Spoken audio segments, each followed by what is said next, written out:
वीरेंद्र दा आजकल नशा बहुत ज़्यादा चल रहा है, तो एक विषय में एकागो पीते हो होवे के चाहिए तो एक झूमर हो कैसे हर पीबे जदी दारू तारी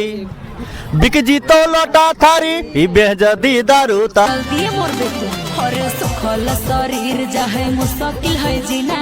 एको दिन रहै नहीं थारी बिक जीतो लोटा थारी हो जी बेघरा से बेघर रे हो जी बेघरा से बेघर रे छोड़ दी दारू के व्यवहार रे छोड़ दी दारू तोरा के बनाया रे दारू तोरा के बनाया रे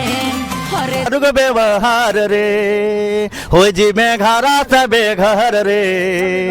छोड़ दी दारू के व्यवहार हमारा पिया पगलाया रे दारू तोरा के बनाया रे हरे तोरा पीपी हमारा पिया पगलाया रे दारू तोरा के बनाया रे